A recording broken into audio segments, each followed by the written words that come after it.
بلکہ اس نے ابھی اس کائنات کو دیکھا بھی نہیں ہوتا، اس سے پہلے یہاں سے واپس جانے کا اس کا ٹکٹ بن چکا ہوتا ہے۔ یہ ساری چیزیں اللہ تعالیٰ ماں کے شکم کے اندر متعین کر دیتے کہ آپ کو، کیونکہ مختلف مراحل سے گزر کر یہ انسان وجود میں آیا، پہلے عالم ارواح میں تھا، پھر وہاں سے باپ کے پشت میں آیا، پھر وہاں سے منتقل ہو کر ماں کی شکم میں گیا، اور یہ سمجھتا ہے شاید وہاں ہمیشہ رہنا ہے، وہاں کی مختصر زندگی چند مہینے وہاں ٹھہرنا ہے، پھر وہاں سے واپس وہاں سے بھی نکلنا ہے۔ جب اس دنیا میں آیا یہ سمجھتا ہے شاید یہ بہت بڑی کائنات ہے، اب مجھے یہیں بیٹھنا ہے۔ اللہ تعالیٰ فرمان نہیں، یہاں بھی تیرا مستقل ٹھکانہ نہیں ہے، یہ عارضی زندگی ہے اور مستعار زندگی ہے، یہاں آپ کو وہ کام کرنے جس سے آپ کی آنے والی زندگی بہتر بن جائے۔ تو یہ یہاں بھی اس کو دوام نہیں، یہاں سے بھی اس کو ایک دن جانا، منہا خلقناکم وفیہا نعیدکم ومنہا نخرجکم تارۃ اخری، اسی مٹی سے پیدا کیا، اسی میں واپس کر دیں گے، پھر اسی سے دوبارہ زندہ کریں گے۔ تو اصل مقصد اس کا جو ہے، مقصد زندگی، یہ آپ کی زندگی میں اپنے خالق اپنے مالک کو راضی کر لیں، اور خالق اور مالک کو راضی کرنے کا طریقہ اللہ تعالیٰ نے اپنے آخری پیغمبر صلی اللہ علیہ وسلم کے ذریعے بتا دیا کہ آپ کو ان کے بتائے ہوئے طریقے کے مطابق ہر عمل کرنا ہے، نماز ہو، روزہ ہو، زکوٰۃ ہو، حج ہو، معاملات ہو، اخلاق ہو، عبادات ہو، کوئی بھی معاملہ، وہ آپ کو ان کی سیرت اور ان کے بتائے ہوئے طریقے سے باہر اگر آپ نکلیں گے، خلاف پیغمبر کثیر آغازی نہ ہر کتنا منزل نہ فاعت رسی، تو وہ منزل مقصود تک کبھی پہنچ نہیں سکتا۔ قل ان صلاتی ونسکی ومحیای ومماتی للہ رب العالمین، اس کا مقصد یہ ہو میرا اللہ مجھ سے راضی ہو جائے، میرا اللہ مجھ سے راضی ہو جائے۔ لیکن آخرت کی فکر تب لگتی ہے جب انسان موت کو یاد رکھے۔ اگر انسان موت کو یاد رکھے گا، اس کو قبر یاد رہے گی تو یہ گناہ کم کرے گا، اور یہ اگر بیٹھ کے سوچے گا کہ اللہ اس وقت کیا حالت ہوگی جب میری روح نکل جائے گی، لوگ میرے کپڑے نکالیں گے، مجھے تختے پہ چڑھائیں گے، مجھے غسل دیں گے، اور میری اس وقت کیا حالت ہوگی، پھر مجھے کفن پہنا دیں گے، نماز جنازہ پڑھا دیں گے، اس کے بعد مجھے قبر کے حوالے کر دیں گے، اور قبر روزانہ کہتی ہے انا بیت الدود انا بیت الوحشہ، میں تو وحشت کے گھر ہوں، میں تو کیڑوں مکوڑوں کا گھر ہوں، میں تو اندھیری کوٹری ہوں، میں تو تنہائی کا گھر ہوں، اپنے ساتھ دوست لے کر آنا۔ دوست کون سے آؤں گے؟ وہاں نہ باپ ساتھ جانے کو تیار نہیں، ماں بھی اتنی شفیق ہے لیکن ساتھ جانے کے لیے وہ بھی تیار نہیں، اولاد ماں باپ سے بہت محبت کرتی ہے لیکن قبر میں جانے کے لیے کوئی ساتھ تیار نہیں۔ وہاں جو ساتھ میں جائیں گے وہ نیک اعمال ہوں گے، جو وہاں ساتھ دیں گے، قرآن کی تلاوت ہوگی، نماز ہوگی، روزہ ہوگا، حج ہوگا، زکوٰۃ ہوں گے، معاملات ہوں گے، اچھے اخلاق ہوں گے، پڑوسیوں کے ساتھ اچھا سلوک، ماں باپ کے ساتھ اچھا سلوک، ماں باپ کی خدمت، یہ تمام نیک اعمال جتنے بھی۔ اب باب البر جو ہے یہ بہت وسیع ہے، یہ محدود چیزیں نہیں ہیں کہ وہ چند اعمال کر لیے اور انسان سمجھتا ہے بڑا دیندار ہے۔ ہم تو کسی کو نماز پڑھتا دیکھ لیتے ہیں اور کہتے ہیں بڑا دیندار ہے، ارے ابھی تو آپ نے اس کی نماز ہی دیکھی ہے، اس کے اخلاق بھی دیکھو، اس کے معاملات کو دیکھو، اس کا سلوک دیکھو ماں باپ کے ساتھ کیسا ہے، اس کا سلوک دیکھو اس کے ہمسایوں کے ساتھ کیسا ہے، اس کے اخلاق کیسے ہیں، کردار کیسا ہے، معاملات کیسے ہیں، اخلاق عبادات میں اس کا کیا رول ہے۔ صرف ایک چیز دیکھ کر آپ کے بڑے دیندار ہونے کا کہ سبے لگانے لگ جاتے ہو، نہیں، دیندار اس کو کہیں گے جو ان سب شعبوں کے اندر کامل ہو، سب شعبوں کے اندر اس کی عبادات بھی مکمل ہو، اس کے اخلاق بھی اچھے ہوں، اس کے معاملات بھی اچھے ہوں، اور اس کی معاشرت بھی اچھی ہو۔ تو اللہ یہ تب اچھے ہو جائیں گے جب ایک انسان مرنے کو یاد رکھے گا۔ حضرت رسول اکرم صلی اللہ علیہ وسلم نے چند صحابہ کو بہت ہنستے ہوئے دیکھا تو ان سے فرمایا لذتوں پر پانی پھیرنے والی شے کو یاد کرو۔ تو صحابہ نے عرض کیا یا نبی اللہ، لذتوں پر پانی پھیرنے، خوشیوں پر پانی پھیرنے والی چیز کیا ہے؟ تو حضور نے فرمایا موت کو کثرت کے ساتھ یاد کرو کہ ہمیں مرنا ہے، اللہ کے ہاں جواب دینا ہے اور اللہ کے ہاں پیش ہونا ہے. الذین یظنون انہم ملاقو ربہم، جو یہ گمان رکھتے ہیں، جن کا یہ یقین ہے ہمیں ایک دن اللہ کے ہاں پیش ہونا ہے. من کان یرجو لقاء ربہ فلیعمل عملا صالحا ولا یشرک بعبادۃ ربہ احدا. جس کا بھی یہ یقین ہے کہ ایک دن اللہ سے ملنا ہے، اللہ کو چہرہ دکھانا ہے، اس سے چاہیے نیک اعمال ساتھ لے کر جائے، نیک اعمال کا توشہ ساتھ پہ لے کر جائے، زیادہ راہ لے کر جائے. ہمیں یہاں سے وہاں تک سفر کرنا ہوتا ہے، اس کے کتنے انتظامات کرنے پڑتے ہیں اور کتنی فکر مندی کے ساتھ اس کے اسباب کو جمع کیا جاتا ہے. اتنا لمبا سفر، واپس بھی دنیا میں نہیں آنا. بہت سارے جانے کے بعد تمنا کریں گے کہ کاش لرجعنا، کاش ہم دوبارہ دنیا میں واپس ہوتے. انا سمعنا فرجعنا نعمل صالحا انا موقنون، کاش دوبارہ ہمیں دنیا میں بھیج دیا جاتا، ہم بہت اچھے عمل کر کے آتے. اب تو ہم نے دیکھ لیا واقعی قبر کا عذاب ہے، آخرت کا عذاب ہے، اور اللہ نے جو کچھ قرآن میں کہا تھا، جو کچھ پیغمبر نے کہا تھا، وہ سارا ہمیں یقین آ گیا، وہ سچ ہے.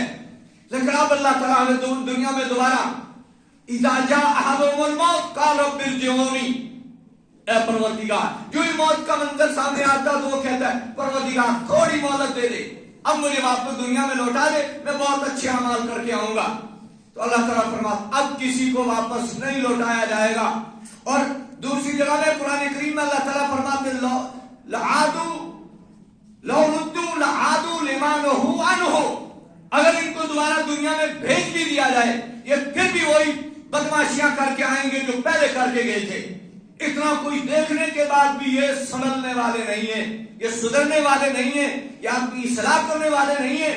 تو اسلامی تعلیمات یہ ہے کہ جو ہی بچے کی ولادت ہوتی ہے اسی کے ساتھ میں اس کو آخرت یاد دلائی جاتی ہے. آخرت کیسے یاد دلائی جاتی ہے؟ جو ہی بچہ تولد ہوتا ہے، پیدا ہوتا ہے، تو اس کے دائیں کان میں اذان پڑھ دی جاتی ہے، اور اذان پڑھنے کا حکم ہے. بائیں کان میں اقامت کے آنے کے بعد، کیونکہ اس کائنات کو جب اس نے دیکھا تو یہ سمجھا بہت بڑی ہے کائنات، تو اللہ تعالیٰ، اللہ کے رسول نے فرمایا نہیں، کائنات بڑی نہیں ہے، کائنات کا خالق بڑا ہے، اور اس کی بڑائی اس آنے والے بچے اور آنے والی بچی کے ذہن میں ڈال دو. اللہ اکبر اللہ اکبر، اللہ سب سے بڑا ہے. اور بائیں کان میں اقامت کیا دو، جب آذان نماز کے لیے آذان بھی ہو جائے پھر اقامت ہو جائے، جماعت کھڑی ہونے میں کوئی دیر ہوتی ہے؟ بات سمجھ آ رہی ہے آپ کو؟ ابھی آپ نے آذان دے دی، تھوڑی دیر کے بعد اقامت ہوگی، تو اس کے بعد امام صاحب اللہ اکبر کر کے نماز شروع کریں گے. تو اسلام یہ بتانا چاہتا ہے اے آنے والے، تیری آذان ہو چکی ہے، تیری اقامت بھی ہو چکی ہے، نماز جنازہ تیار ہے، اس کی فکر کر آجی سے. تجھے یہاں ہمیشہ نہیں رہنا ہے، تجھے یہاں سے جانا ہے، لیکن نیک اعمال کا توشار زادرہ ساتھ میں لے کے جانا ہے. یہ آزادانہ زندگی بسر نہیں کرنی ہے.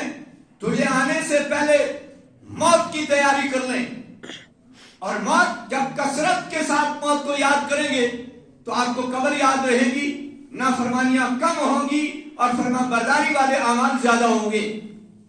اس لیے حضرت رسول اکرم صلی اللہ علیہ وسلم نے فرمایا کہ لذتوں پر پانی پھیرنے والی شاہ کو یاد کرو، اور جب اس کو یاد کریں گے، لذتوں پر کیسے پانی، خوشی کے اوپر پانی پھیر دیتی ہے. اور کتنے بڑے محل تیار کیے ہوں، اچانک موت آ جائے تو اس وقت وہ سارا منظر ہی پھیکا پڑ جاتا ہے. یہ ہے پانی، سب پر پانی پھیر دیتی ہے.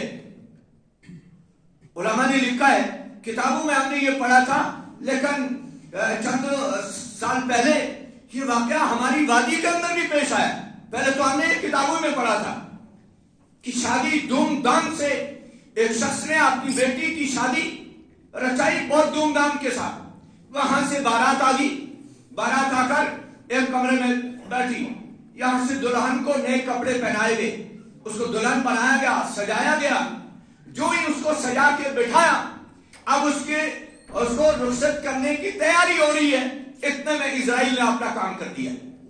کیا وہ دلہن وفات پا گئی، اور جو ہی اس کے باپ کو اطلاع کی کہ آپ کی دلہن بیٹی وہ دنیا سے رخصت ہوگی، تو باپ آیا، اپنی دلہن بیٹی کے میت کے سراہنے کھڑے ہو کر کہا نہ آیا یاد اسے آرام اس نامرادی میں کفن دینا تمہیں بھولے تھے ہم سامان شادی میں. کہ ہمیں کیا معلوم تھا, ہم تو جہیز کے اسباب جمع کرتے رہے, جہیز جمع کرتے رہے, ہمیں کیا معلوم تھا اس کو چند کپڑے کفن کے انتظام کرنا ہے. نہ آیا یاد اسے آرام اس نامرادی میں کفن دینا تمہیں بھولے تھے ہم سامان شادی میں. کیا اسی لیے تقدیر نے چنوائے تھے دن کے بن جائے نشیمن تو کوئی آگ لگا دے. پھول تو کچھ روز بہانے جانے فضا دکھلا گئے, حسرت تو ان رنجو پہ اج بن کھلے مرجا گئے. یہ ہے وہ لذتوں پر پانی پھیرنے والی, اس کو یاد کرو. تو اسلام نے آ کر آذان اور اقامت کا جس کے اندر بہت ساری اور حکمتیں ہیں, بہت سارے فوائد ہیں. ایک وجہ یہ بھی ہے کہ آنے والے کو جانے کی تیاری کی تعلیم دی جا رہی ہے کہ آپ کو یہاں ہمیشہ نہیں رہنا ہے. اس لیے قوا انفسکم واہلیکم نارا, اپنے آپ کو اپنے اہل و عیال کو اس جہنم کی آگ سے بچاؤ. یا ایھا الذین آمنوا ادخلوا فی السلم کافہ ولا تتبعوا خطوات الشیطان. ایمان والو کامل دین کے اندر کامل داخل ہو جاؤ, کامل دین کے اندر کامل داخلہ. اس کا مطالبہ اللہ تعالیٰ اپنے بندوں سے کرتے ہیں.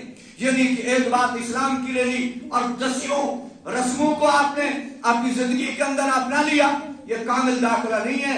کامل دین کے اندر کامل داخلہ. ان اللہ اصطفیٰ لکم الدین فلا تموتن الا وانتم مسلمون. تمہارے لیے اس دین کو اللہ نے منتخب کیا ہے, تمہیں موت اسی دین پہ آئے, اس حال میں کہ تم مسلمان ہو, اس حال میں کہ کلمہ پڑھتے پڑھتے چلے جاؤ, اس حال میں کہ تم اللہ پر تمہارا ایمان کامل ہو, اللہ کے رسول پر ایمان ہو, آخرت پر ایمان ہو, اور تم کامل ایمان لے کر جاؤ. اور اس حال میں تمہیں موت آ جائے کہ موت کا فرشتہ تمہیں آ کر یوں مخاطب کرے یا ایتھا النفس المطمئنہ ارجعی الی ربک راضیۃ مرضیہ فادخلی فی عبادی وادخلی جنتی. تاکہ یہ پیغام تمہیں سنائے اور پھر تمہاری روح نکل جائے. اللہ, کیونکہ موت سے تو مفر نہیں ہے, موت سے کوئی بھاگ نہیں سکتا, کوئی بچنا چاہے بچ نہیں سکتا. کوئی نسخہ نہیں ہے موت سے. جس طرح بڑھاپا طاری ہونے کے بعد جوانی نہیں آ سکتی, اسی طرح موت آنے کے بعد موت سے کوئی بچ نہیں سکتا. اور قرآن کریم نے کئی جگہ میں موت کا تذکرہ کیا کہ یدرککم الموت ولو کنتم فی بروج مشیدہ. تمہیں موت آ پکڑے گی اگر تم مضبوط اور بڑے محلوں کے اندر بھی ہوں گے, موت تمہیں آ پکڑے گی, آ تو پہنچے گی. موت سے کوئی نہ بچا ہے نہ بچ سکتا ہے. موت آئے گی, لیکن موت مومن کے لیے تحفہ ہے. حدیث پاک میں مرنے والے دو قسم کے ہوتے ہیں.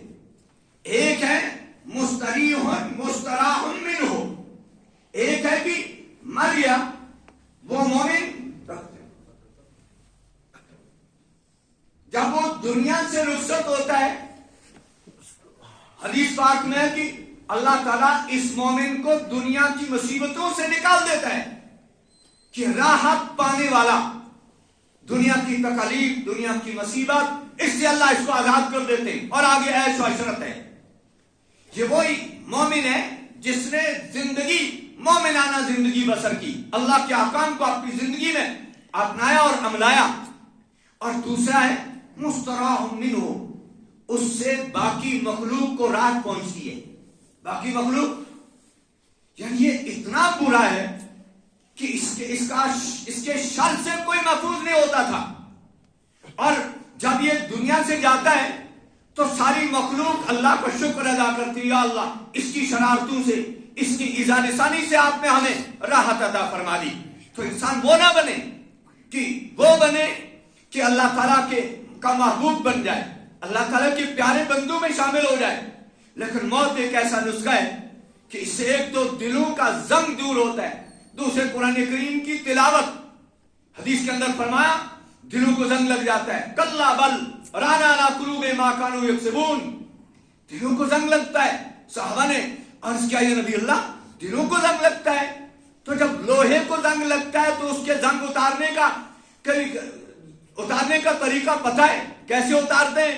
اگر دلوں کو زنگ لگتا ہے تو اس کو کیسے اتاریں گے؟ تو رسول اکرم صلی اللہ علیہ وسلم نے فرمایا دو چیزوں سے دلوں کا زنگ دور ہوتا ہے، موت کو کثرت سے یاد کرنے سے، قرآن پاک کی تلاوت سے۔ قرآن پاک کی تلاوت دلوں کو سکیل کرتی ہے، بالکل صاف شفاف کرتی ہے،